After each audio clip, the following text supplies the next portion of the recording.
perusahaan juga atasan juga ngerti bawahan, bawahan ngerti atasan, terus itu jadi terpadu. Terus manfaatnya juga efisiensi dan efektivitas ini juga wajib biar hemat waktu, terus habis itu kerjanya juga efektif. Kemudian kesesuaian, keseimbangan, kemudahan, kesinambungan, pembakuan, dan mutu. Jelas ya ini ya? Jelas kan ya Pak Ustaz? Udah jelas beneran? Kalau udah jelas, kalau gitu yang maksudnya pembakuan gimana? Kira-kira kalau contohnya dalam asas-asas membuat perencanaan itu tadi, asas-asasnya kan ada pembakuan juga. Misalnya kayak gimana nih pembakuan?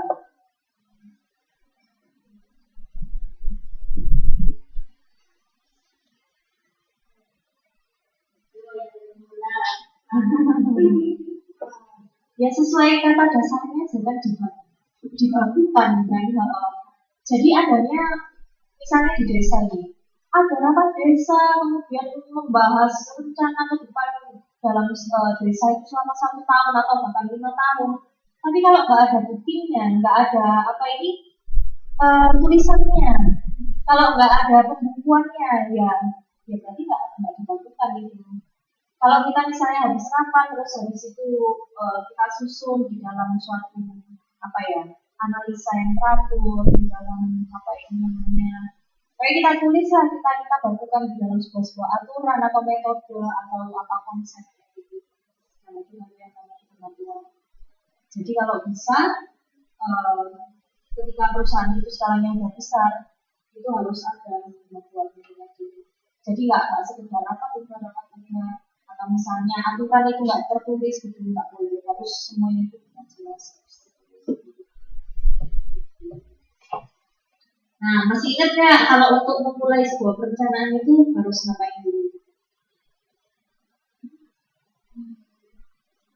Memulai sebuah perencanaan yang di awal-awal kemarin. Ini loh, fact finding atau mengumpulkan data. Jadi kan tadi ini asas-asasnya udah jelas, kemudian prinsipnya udah jelas. Kalau udah jelas, ya udah, ayo langsung dilaksanakan aja, nggak usah ngomongin teori-teori lagi, udah langsung cari data. Kalau mau melaksanakan sesuatu ya, mau bikin acara atau apa, langsung cari data-datanya di mana, kemudian evaluasi dari kegiatan sebelumnya itu kayak gimana, itu dikumpulkan dalam fact finding. Ya, misalnya searching look backward kayak yang saya bilang tadi, jadi kita cari evaluasi di masa lalu itu kayak gimana sih, mau ngadain pabrik apa sekarang, pabrik akbar sebelumnya kayak gimana, dia bisa sukses kayak tahun lalu itu dengan menggunakan metode apa. Nah, itu yang namanya kita melihat kemarin, kita evaluasi gitu. Kemudian when look around, kita melihat sekeliling, terus habis itu misalnya ada apa sih bahasa ininya, musuh itu kompetitor, misalnya ada kompetitor gitu, terus habis itu kita gimana caranya menaklukkan kompetitor itu tadi. Atau misalnya ada peluang-peluang lain, kita lihat di sana. Pokoknya kita melihat secara luas lah. Kemudian deep look inside. Jadi kita selain melihat secara generalnya, secara luasnya, kita harus melihat dalamnya ini sendiri. Kita harus secara dalam mendalami apa yang sedang dilakukan itu. Kayak long term. Jadi harus melihat jangka panjang itu tadi. Nah, kemudian ada syarat dan metode perencanaan. Syarat dalam perencanaan ini, 1, fleksibel, kemudian tepat waktu dan cocok sesuai kebutuhan. Ada yang bisa kasih contoh fleksibel? Syarat dalam sebuah perencanaan nih. Kasih contoh dulu deh, Mbak Siti. Mbak Siti pengen ngadain apa? Misalnya jadi bos sekarang, pengen ngadain apa? Mbak Siti silakan. 1 tahun ini pengen ngadain apa?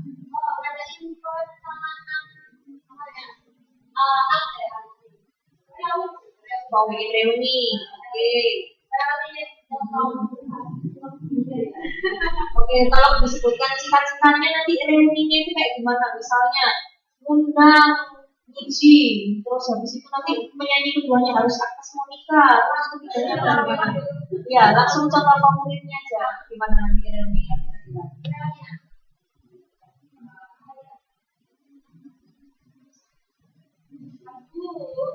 Oh, ini loh sesuai keinginan Mbak Siti sendiri. Gak apa-apa Mbak, kan cuma rencana aja. Kan saya nggak mau biayai buat itu nanti. Cuma namanya cuma pengennya gimana nanti? Cuma contoh aja ini. Gimana? Karisma itu apa? Oh,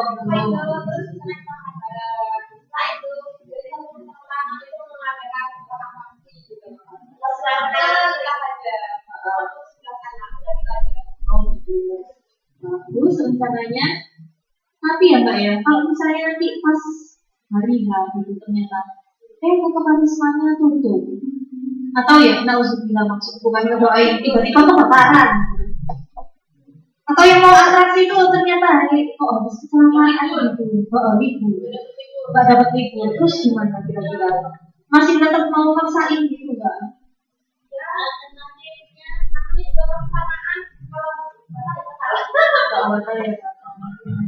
Ya namanya yang kita bisa merencanakan ya nanti.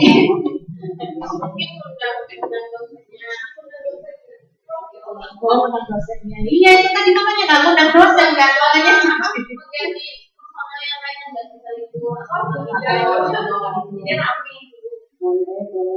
iya, jadi itu yang namanya fleksibel. Jadi nggak boleh memaksakan kayak gitu. Pokoknya harus kayak gini, gini. Kalau saya tadi malah pengennya udah ngapus mau nikah, malah nggak mungkin lagi. Iya, kayak gitu ya. Jadi harus fleksibel. Secara perencanaan itu harus fleksibel.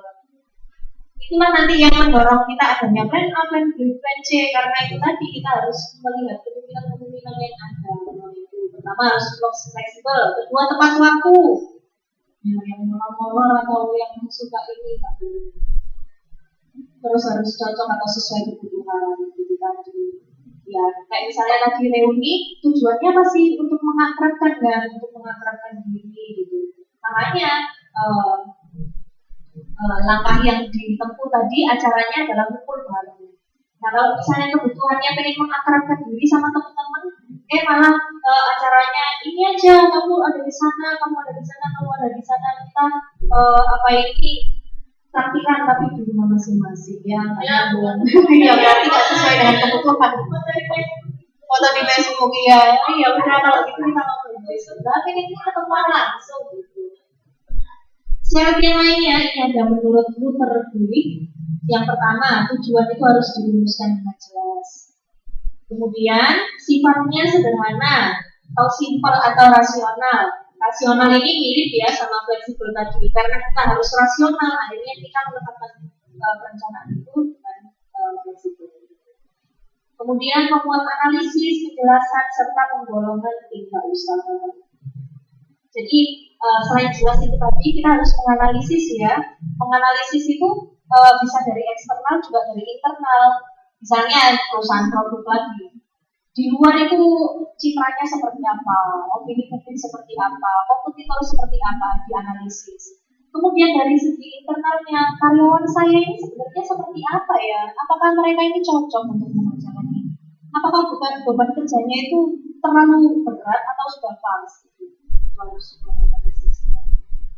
Harus bisa dijelaskan dan juga harus bisa fleksibel kan ada lagi. Kemudian harus seimbang baik dari dalam, dari bagian proyek maupun luar dalam segi tujuan dan jalannya. Kemudian yang keenam, pesan semua tersedia dengan baik dan digunakan dengan efisien dan efektif. Bisa ya membedakan efisien dan efektif. Siapa yang bisa?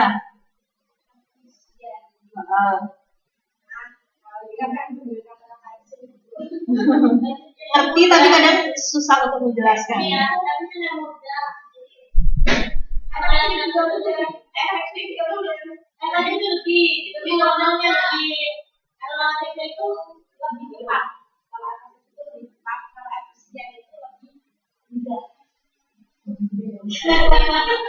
Contohnya gimana misalnya? contoh konkretnya gitu.